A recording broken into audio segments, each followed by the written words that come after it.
अस्सलाम वालेकुम आदाब। ज़ेड न्यूज़ के नेशनल इंटरनेशनल न्यूज़ में आपका खैर मक़दम है। मैं मोहम्मद शहबाज। आगे बढ़ने से पहले नज़र डालेंगे सुर्खियों पर। जनूबी कोरिया में तेज़ बारिश और तेज़ हवाओं की वजह से जीजू जजीरे से 180 से ज़ायद परवाज़ें सुबह कर दी गई थी मनसूख। सऊदी वज़ीर ख़ारजा की अक़वाम मुत्तहिदा को यकीन दहानी, सूडान से इनखला का मिशन रखेगा जारी। रवा बस के पहले 3 महीनों में 80 लाख सयाहों की सऊदी अरब आमद। एनसीपी कोर कमेटी ने शरद पवार का इस्तीफा किया नामंजूर, कहा एनसीपी कमान शरद पवार के हाथों में ही होंगी। मणिपुर की हालत तशवीशनाक, कांग्रेस का रद्द अमल, कहा मणिपुर में फौरी तौर पर सदर राज नाफिज किया जाए।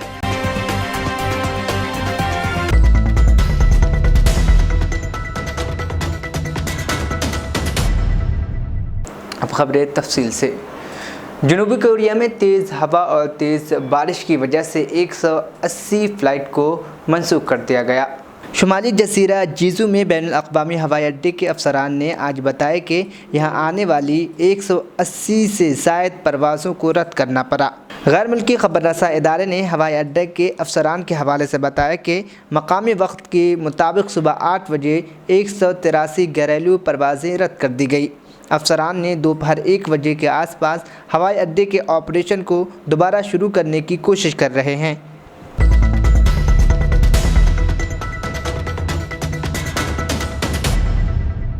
चीन ने कहा है कि वो यूक्रेन में तनाज़े के हल में तामीरी ताउन करने के लिए रूस के साथ ताउन और तालमेल जारी रखेगा। चीनी वज़ीर ख़ारजा ने ये बात जुमरात को रूसी वज़ीर ख़ारजा के साथ मुलाकात में कही। वज़ारती इजलास जुमरात को हिंदुस्तान में शंघाई ताउन तंजीम SCO के वज़राए ख़ारजा के इजलास के मौके पर हुआ।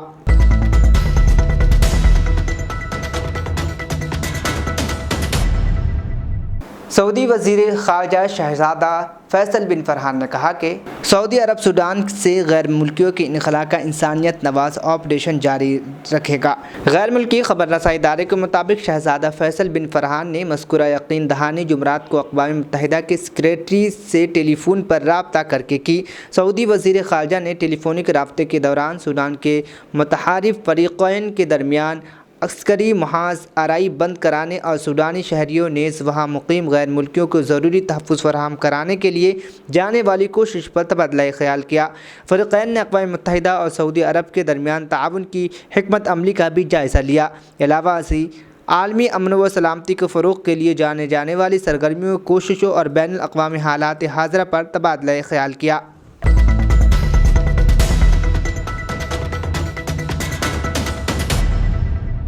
सऊदी महकमे सियासत के एग्जीक्यूटिव चेयरमैन फ़हद हमीदुद्दीन ने कहा कि रवा साल की पहली सहमाई के दौरान 80 लाख सयाह सऊदी अरब आए।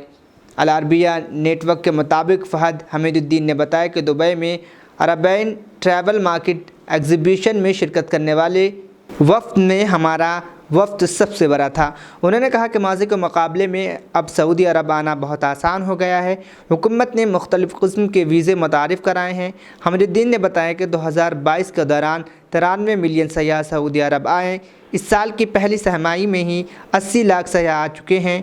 यह हमारी तवक्को से ज़्यादा है। इब्तदाई 3 माह के दौरान उम्रे के लिए 41 लाख अफराद सऊदी अरब आए।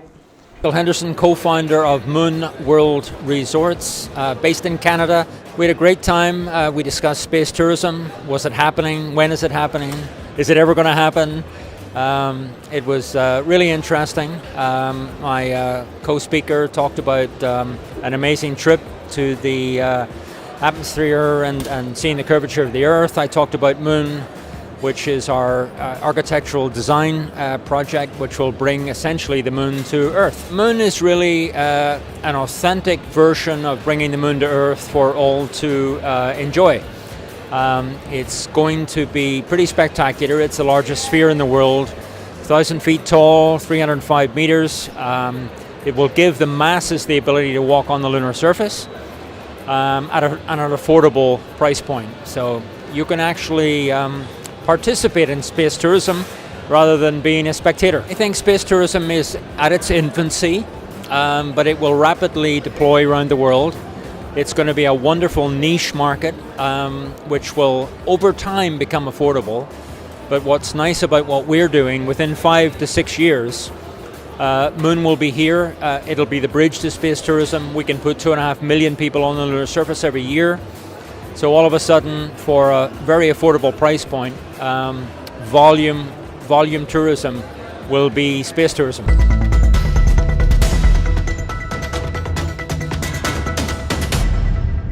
कुवैती वज़ीर दाखिला ने कहा कि कौमी असम्बली के इंतखाबात में हिस्सा लेने के लिए ख्वाहिशमंद अफराद आज यानी 5 मई से कागजात नामजदगी पेश कर सकेंगे। 14 मई कागजात पेश करने की आखिरी तारीख होगी। कुवैत की सरकारी खबर रसाई एजेंसी कोना के मुताबिक वजारत दाखिला के मातहत कानूनी इदारे के डायरेक्टर जनरल सलाह अशदा ने कहा कि कागजात नामजदगी की कार्रवाई कौमी असम्बली के इंतखाबात से मुताल्लिक़ कानून 1992 के मुताबिक होगी। अशदा का कहना है कि मुसलसल 10 रोज़ तक कागजात पेश करने की कार्रवाई होगी। हर रोज़ सुबह 7:30 बजे से लेकर दोपहर 1:30 बजे तक कागजात वसूल होंगे। हफ्तावारी तातीलात के दिनों में भी कार्रवाई जारी रहेगी। अशदा ने बताया कि 759 इंतखाबी कमेटियाँ कायम कर दी गई हैं। 118 स्कूल इंतखाबी मरकज़ के तौर पर इस्तेमाल किए जाएंगे।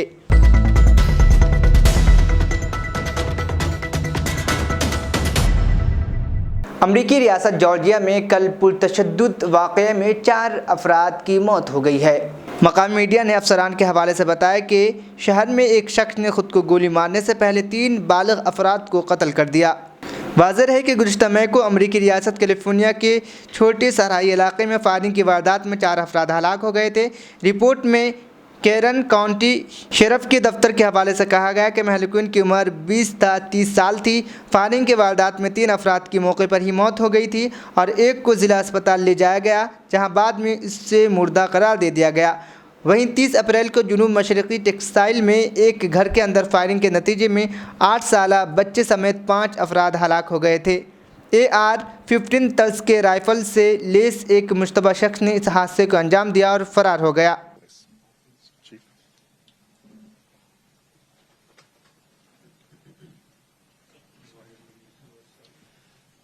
Good evening. My name is Stuart Van Hooser. I'm the police chief in Cobb County, just north of Atlanta. And first of all, I want to very much express our collective condolences to the families involved, and know that me personally, and I'm sure collectively from all of those who were involved in today's incident, that our prayers and thoughts are with the families that have been affected by this. Of course, we saw what was going on the news. We had heard through our networks of what was going on in Atlanta. When we discovered that the individual had last been identified on a flock LPR camera in our jurisdiction, of course, we sent officers to that area and set up, not so much a perimeter, but we began to look for the vehicle. And I will be honest with you. First of all, let me apologize in advance. I have not prepared a statement. I have not had time to prepare a statement. So what I'm giving you guys is not planned, and I will probably make a few mistakes, and I'll probably forget to thank some people. But what I can tell you is this: these are massively complex investigations, and information comes in so quickly, and it is so confusing and so contradicting that we find that we are often trying to go 3 or 4 different places very quickly, each seeming to be the suspect. And so that was what was happening today. We had, it was a fairly chaotic scene. We were being called to various locations in that area about what appeared to be legitimate sightings of this individual. And there was some fear, of course, in the citizens in that area, of course. So our officers were responding to those calls, and I will say this: if you rewind the hand of time 4 years, we probably...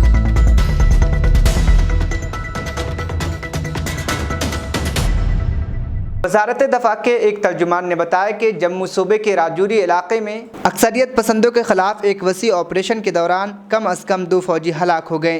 जबकि 4 फौजी जख्मी हो गए हैं, जिन्हें इलाज के लिए अधमपुर में वाक़ कमांडर अस्पताल मुंतकिल किया गया है। तर्जुमान ने कहा कि जब अक्सरियत पसंदों के गिर्द घेरे तंग किया जा रहा था तो उन्होंने एक बारूदी धमाका किया, जिसमें फ़ौज को जानी नुकसान से 2-4 होना पड़ा। फ़ौज के मुताबिक 2 नौजवान मौके पर ही हलाक हो गए, जबकि 4 दीगर ज़ख्मी हो गए। वहीं इस इलाके में इंटरनेट खदमात मुअत्तल कर दी गई है, गाड़ियों की चेकिंग की जा रही है, सर्च ऑपरेशन जारी है। वाज़ेह है कि जुमा को जम्मू कश्मीर के राजौरी के कुंडी इलाके के केसारा ढूक में सिक्योरिटी फोर्स और अक्सरियत पसंदों के दरमियान फायरिंग हुई। इब्तदाई तौर पर बताया गया था कि सिक्योरिटी फोर्स ने 2 से 3 अक्सरियत पसंदों को मुहासरे में ले लिया है। फौजियों ने चार्ज संभाल लिया है। एक सीनियर पुलिस अफसर ने भी फोर्स और अक्सरियत पसंदों के दरमियान फायरिंग के तबादले की तस्दीक की। फौजी तर्जुमान के मुताबिक जुमा की सुबह 7:30 बजे फ़ौज ने एक गार में छुपे अक्सरियत पसंदों के गिर्द मुहासरा डाला।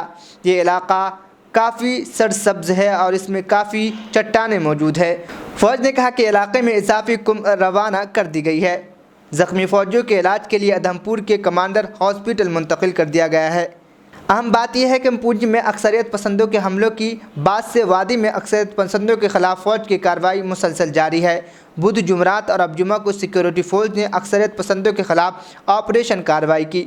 वादी में शिद्दत पसंदाना हमले के इनपुट के बाद से फ़ौज ने मुसलसल बड़े पैमाने पर तलाशी मुहिम चलाई। अलर्ट मोड में फ़ौज मुसलसल अक्सरियत पसंदों को ख़त्म कर रही है। अक्सरियत पसंद वादी में सिक्योरिटी फोर्स और पुलिस अहलकारों को मुसलसल निशाना बना रही है। जुमरात को जनूबी कश्मीर के अनंतनाग जिले के एक इलाके में भी हमला हुआ था। अक्सरियत पसंदों ने पुलिस फोर्स पर हमला किया, जिसमें एक पुलिस अहलकार जख्मी हुआ था।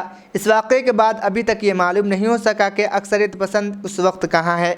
हमले के बाद से पुलिस ने अक्सरियत पसंदों की तलाशी के लिए सर्च ऑपरेशन भी शुरू कर दिया था।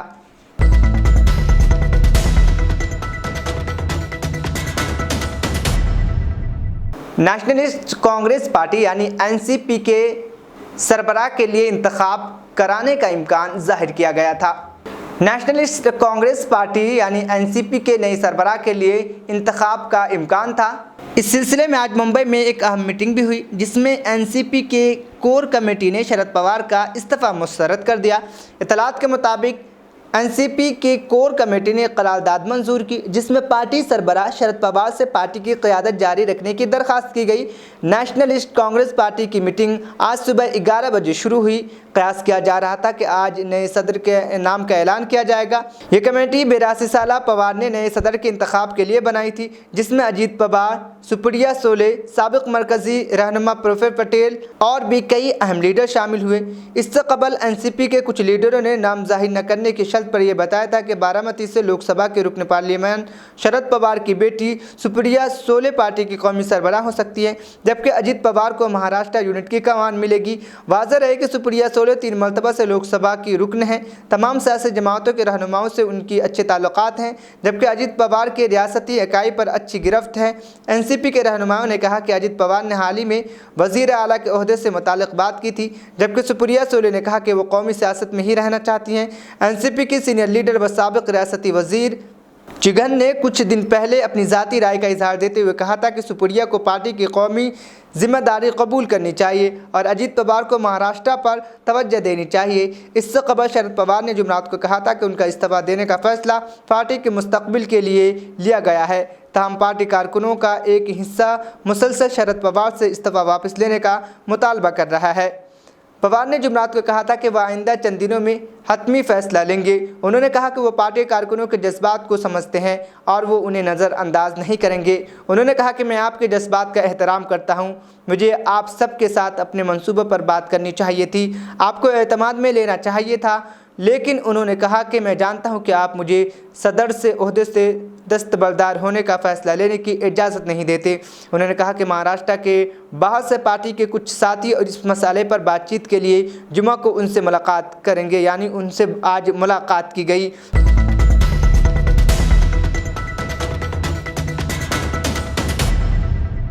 हिंदुस्तान के मशहूर पहलवान इन दिनों जंतर मंतर पर धरने पर बैठे हुए हैं। उनका मुतालबा है कि रेसलिंग फेडरेशन ऑफ इंडिया के सरबराह ब्रिजभूषण सिंह को उनके ओहदे से हटाकर गिरफ्तार किया जाए। लेकिन बुध को यह पुरअमन एहतजाज हाथापाई में बदल गया और बुध की रात काफ़ी हंगामा आराई हुई। पहलवानों ने इल्ज़ाम लगाया कि दिल्ली पुलिस ने कई पहलवानों से बदतमीज़ी की और उनके साथ बदसलूकी की। उनका यह भी कहना है कि उनके 2 साथी पहलवान जख्मी हुए हैं। दूसरी जानिब बुध को देर रात के वाक़ये के बाद जुमरात को दिन भर जंतर मंतर पर अमन रहा। हालांकि कई सियासी जमातों के लीडरों का आना जाना लगा रहा। इस दौरान रहनुमाओं ने इस वाक़ये की शदीद मजम्मत भी की, लेकिन रोज़मर्रा की तरह जंतर मंतर पर आज भी माहौल मामूल के मुताबिक रहा।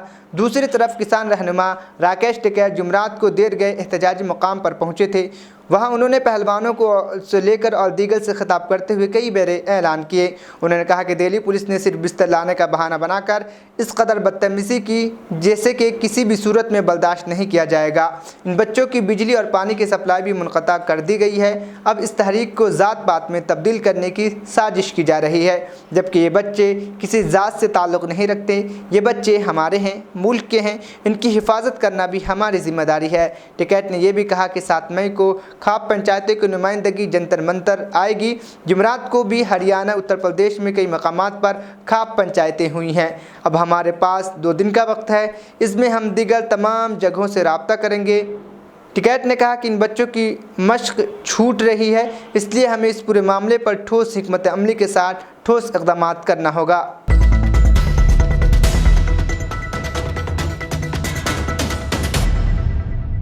मणिपुर में जारी तशद्दुद पर कांग्रेस का रद्द-ए-अमल सामने आया है।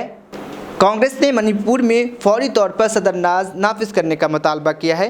पार्टी ने एक बयान में कहा कि यह हैरत की बात है कि जब रियासत मुकम्मल तौर पर तशद्दुद के लपेट में है, वज़ीर आज़म नरेंद्र मोदी वहाँ के बहरान को हल करने के लिए इक़दाम करने के बजाय मोदी और वज़ीर दाखिला अमित शाह कर्नाटक असम्बली इंतखाबात में वोट हासिल करने के वास्ते रोड शो में मसरूफ़ है।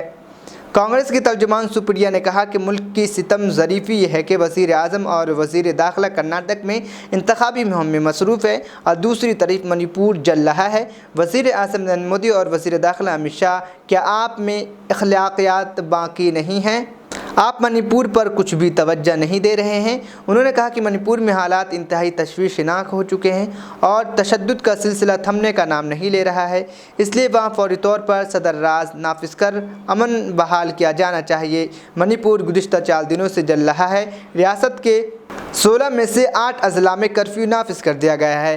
भारतीय जनता पार्टी के रुकन राज्यसभा ओलंपिक खिलाड़ी मेरी कोम ने मणिपुर को बचाने की बात कही है। पार्टी लीडर अजय मानक ने ट्वीट किया है और हुकूमत से सवाल किया है कि जब मणिपुर जल रहा है तो वज़ीर आज़म कैसे खामोश बैठे हैं और वहां जारी तशद्दुद को आंखें बंद करके देख रहे हैं। रियासत में देखते ही गोली मारने के अहकाम जारी किए गए हैं और ऐसा लगता है कि वज़ीर आज़म दिल्ली से ही सूरत हाल का जायज़ा लेते रहेंगे। मिस्टर मोदी के लिए मणिपुर के मसले को हल करने के लिए इक़दाम करने से ज़्यादा कर्नाटक में इंतखाबी मुहिम चलाना है और वोट हासिल करना ज़्यादा अहम है। उन्हें इंतखाबात में मसरूफ़ होने के बजाय मणिपुर में हालात मामूल पर लाने के लिए इक़दाम करनी चाहिए।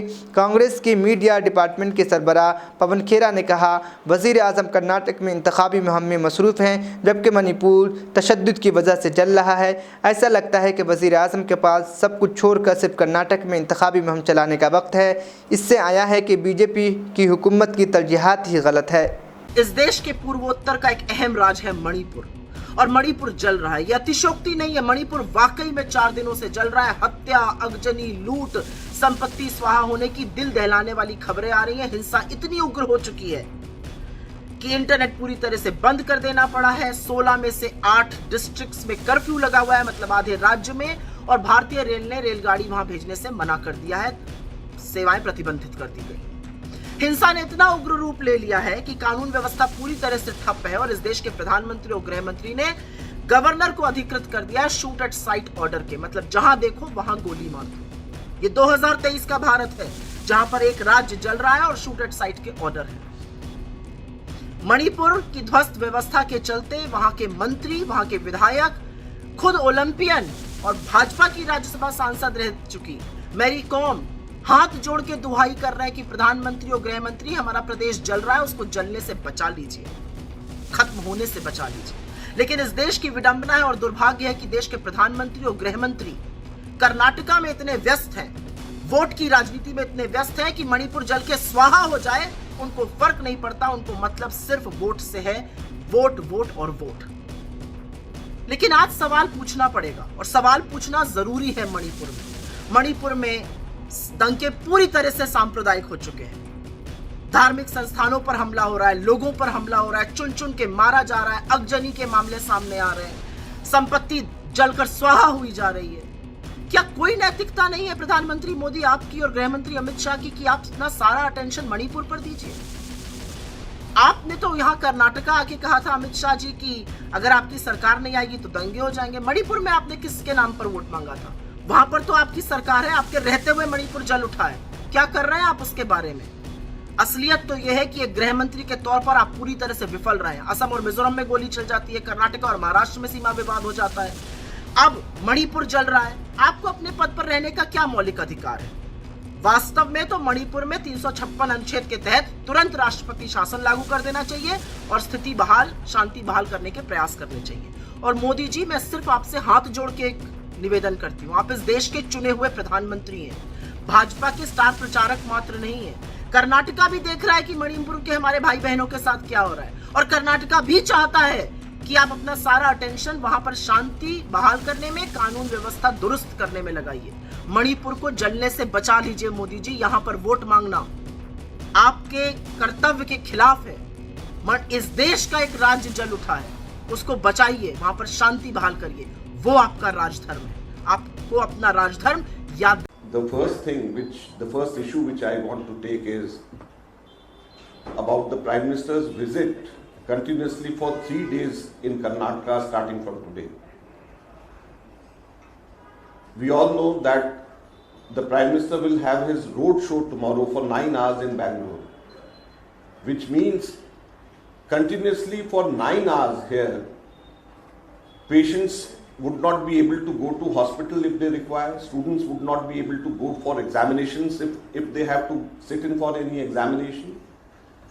It means that the Prime Minister of the country at a time, and this I am saying as a former Union Minister of State for Home Affairs, that at a time when Manipur is burning, at a time when in Manipur the governor has issued shoot at sight orders, how can Prime Minister, overlooking this important fact, spend out of Delhi continuously for 3 days just for electioneering, just for campaigning? Do they not have their own local Karnataka leaders, BJP leaders to take care of that? So that Prime Minister takes care of the nation, Prime Minister takes care of Manipur which is burning. So this is the first issue, first question with the Congress party, and I as the former Minister of State for Home Affairs, Government of India, I would like to question the Prime Minister, his timing and the amount of time which he is spending outside Delhi at this critical juncture. Manipur strategically is a very, very important place, very geographically it is very important place in our country.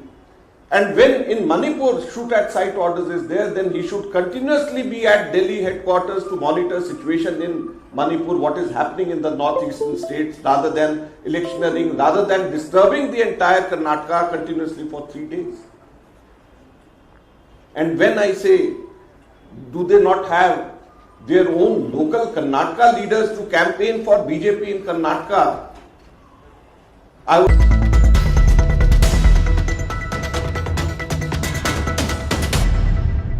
रियासत कर्नाटक के ज़िला कोलार में एक इंतखाबी rally से खिताब करते हुए असदुद्दीन ओवैसी ने कहा, अगर मैं आवाम से कहूं कि आप अल्लाह अकबर का नारा लगाकर वोट मशीन की बटन दबाए तो मीडिया वाले शोर मचाना शुरू कर देंगे। उन्होंने कहा कि पीएम मोदी ने कर्नाटक के लोगों से वोट डालते वक्त बजरंग बली कहने को कहा, जबकि कांग्रेस के DK शिव कुमार ने कहा अगर कांग्रेस दोबारा इक़्तिदार में आती है तो वो कर्नाटक में मज़ीद हनुमान मंदिर बनाएंगे। ये कैसा सेकुलरिज्म है। उन्होंने कहा कि अगर मैं यहाँ खड़ा होकर 10 मई को वोट डालते वक्त आपसे अल्लाह अकबर कहने को कहूँ तो मीडिया मेरे खिलाफ हो जाएगी। दरअसल उत्तराखंड कन्नड़ ज़िले में एक जलसे आम से खिताब करते हुए वज़ीर-ए-आज़म मोदी ने कहा कि कांग्रेस और उसके रहनुमा उनसे नफरत करते हैं और गाली देते हैं क्योंकि उन्होंने उनके बदअनवान निज़ाम को तबाह कर दिया है। इससे इलेक्शन में कांग्रेस अपनी रहनुमा के नाम पर वोट मांग रहे हैं जो रिटायर हो रहा है। दूसरा तरीका जिससे वो वोट मांग रहे हैं वो है मोदी को गाली देकर। उन्होंने कहा कि क्या कर्नाटक में कोई इस जाति के कल्चर को कबूल करेगा? इस बार आप क्या कर देंगे? क्या आप उन्हें सज़ा देंगे? क्या आप बदसलूकी करने वालों को सज़ा देंगे? जब आप पोलिंग बूथ पर बटन दबाए तो उन्हें जय बजरंग बली कहकर सज़ा दें। वज़ीर आज़म ने अपनी तमाम रैलियों में हाज़रीन पर जोर दिया कि वो उनके साथ भारत माता की जय और वंदे मातरम के नारों के अलावा उनके साथ बजरंग बली की जय के नारे भी बुलंद करें।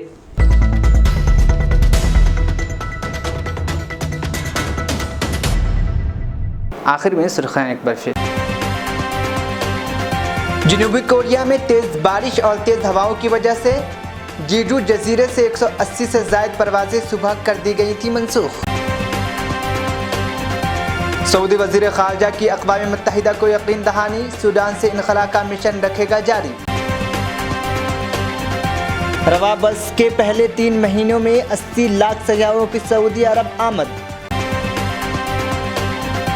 एनसीपी कोर कमेटी ने शरद पवार का इस्तीफा किया नामंजूर, कहा एनसीपी कमान शरद पवार के हाथों में ही होंगी। मणिपुर की हालत तशवीशनाक, कांग्रेस का रद्द अमल, कहा मणिपुर में फौरी तौर पर सदर राज नाफिज किया जाए। नेशनल इंटरनेशनल न्यूज़ यहीं पर इख्तिताम पसीद हुआ। मुझे दीजिए इजाज़त, फिर होगी कल मुलाकात। अल्लाह हाफिज़।